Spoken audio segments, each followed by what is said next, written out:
We are trying to grow little fruit trees, and last year life got a little busy and we sort of neglected our trees a little bit, so they are not so little anymore. Yep. So today we're going to be talking about homestead orchards and pruning while we rescue our plum trees. Let's do this!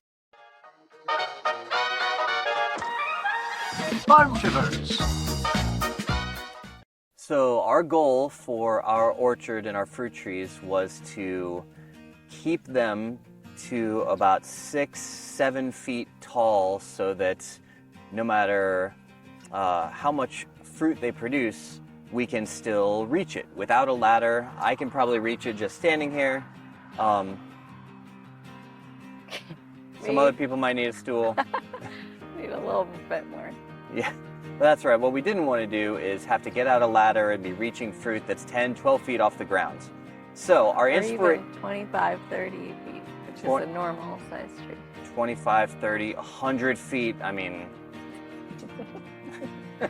So our inspiration for having an orchard of little trees like this came from a book that we found. That you just happen to have right behind you. Oh, nothing on my sleeve. Wait, what's behind your ear? Oh!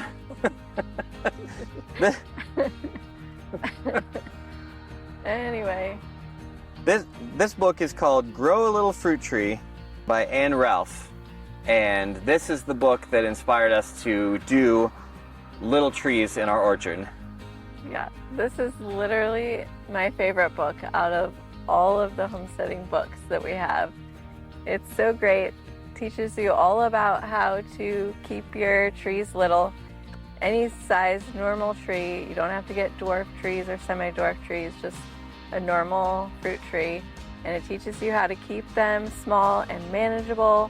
And that way you can reach everything. It's easier to harvest, it's easier to prune, it's easier to get all the insects off. It's just all around easier. Yeah, and page 1 is probably don't neglect to prune your trees for a solid year because they'll get huge. Yeah, there is that. But her whole tone in this book is all about how you can do it. It's just like an art. It's a conversation that you're having between you and the tree. It's not a science. It's one-sided conversation. No, they respond Oh. after you prune, and then it's two ways. Oh, I see. Very slow conversation. Yeah, I'm talking to the trees, okay? Okay, sorry. Well, why don't you just commune with the tree and I'll go over here. Okay, bye. It's supposed to be that easy. So yeah, I've watched videos about how to prune trees before and they have hurt my brain, and this just makes it so simple and easy and just feels very doable. All right, then let's do it. Get to the pruning. Let's get to the pruning. Okay, so the first thing I look for when I'm pruning my tiny tree, my little tree, this tree, is that I want to harvest any branches that are not growing the direction that I want them to grow. So that means any branches that are growing mostly or straight down towards the ground. Also any branches that are growing back towards the center of the tree. They're just going to get tangled up with other branches. So, and that encourages the branches that are growing sort of up and out and gives you that nice tree shape that you imagine in your head when you are thinking of a tree, presumably. So I'm going to knock out a couple of those.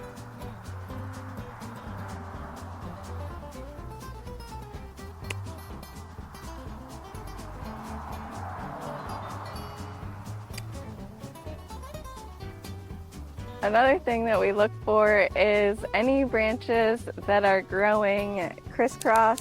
We don't want that. We want each branch to have its own space. So these two here are kind of crisscrossing, and so I'm going to take one out so that the other one has its own space. This is sort of an easy, obvious one, easy to find anyway, but also take out all of the dead branches. So if there's a branch that's just, there's no leaves, you can go and it snaps pretty easy, gets like a nice crack on it when it snaps. You're like, yeah, this guy is pretty dead. So we're just gonna take him and his buddy over here out.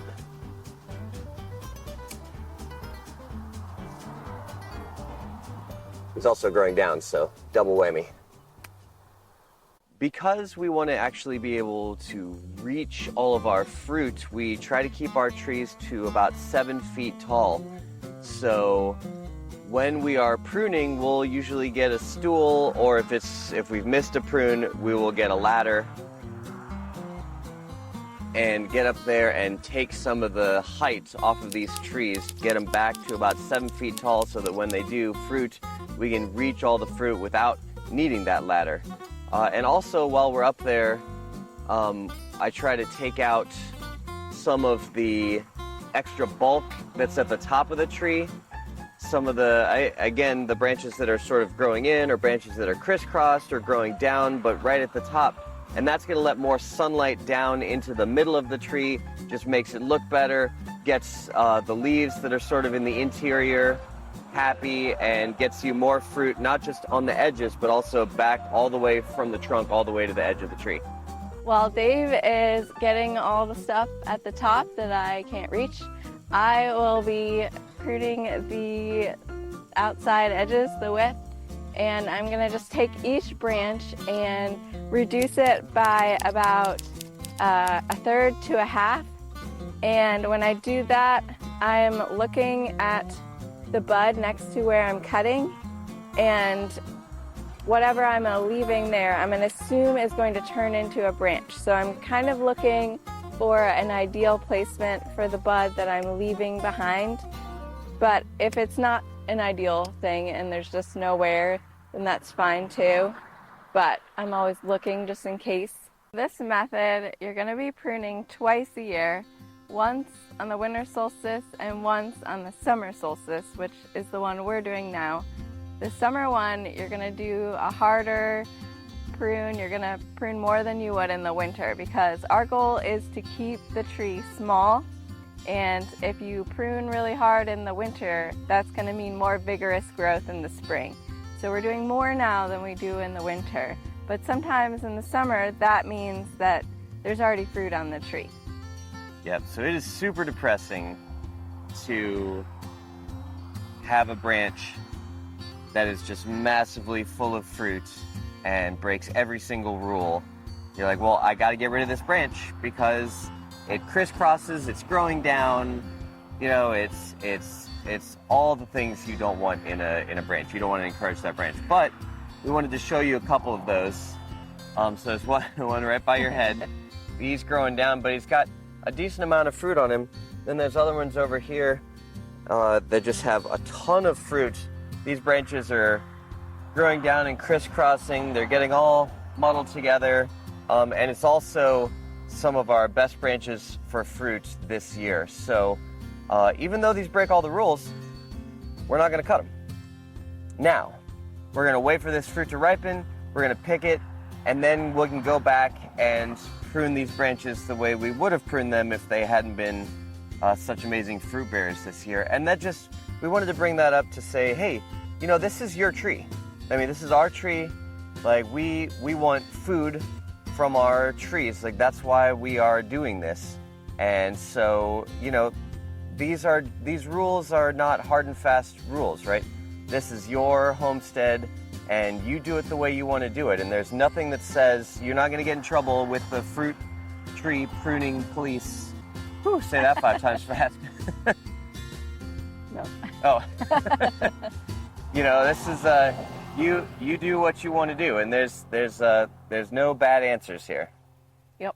It's my tree, I do what I want. That's right. And I respect that, because I do what I want. These particular plums are called Chickasaw plums, and we got them from our Department of Forestry, which, pro tip, is an amazing place to get trees because they're all native, so they should do well in your area, and they're usually pretty cheap. So that's where we got these. They unfortunately are not so good to just eat out of hand. They're a little bit sour, but I dare you to eat one. You double dog dare me? Yeah, I do. Triple dog. Whatever I need to do.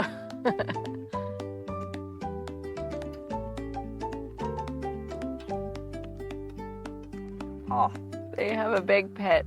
now you're telling I me. should have warned you. Thanks for that. That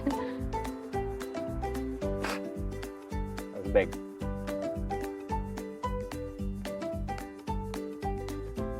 Sour. Yeah, this one's not, this one, ow.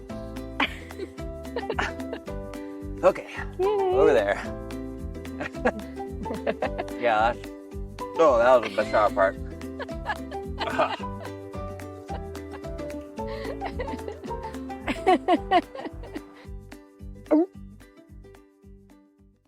One of the most important parts of growing a little fruit tree is also one of the hardest things to do, and that is in the fall when you get your bare root tree, it's going to look like a little stick. And then you're going to take your little stick and you're going to kneecap it. You're going to cut it around your knee height, and you're going to cut it at a little angle, and that's called a heading cut. And what that's going to do is it's going to bring the whole stature of the tree down so that the branches will start to come out around knee height instead of like head height. And that's just going to keep the whole tree smaller. So it's so hard to do because you're like, but I want my tree to grow and be big and healthy. So it feels so wrong to have to like cut it. But it's so important if you're gonna keep your fruit tree little. So you just have to mentally be like, okay, I'm just going for it. I'm making this cut. I'm gonna keep my fruit tree little. Whew. So I think I might have decision fatigue. That's like making 1,000 decisions about where to cut trees. But I'm glad it's done. The trees look happier and healthier. And just remember that it doesn't have to be an exact science that stresses you out. It can be more like art or a communication with the trees. You too can commune with your trees and it'll be lovely.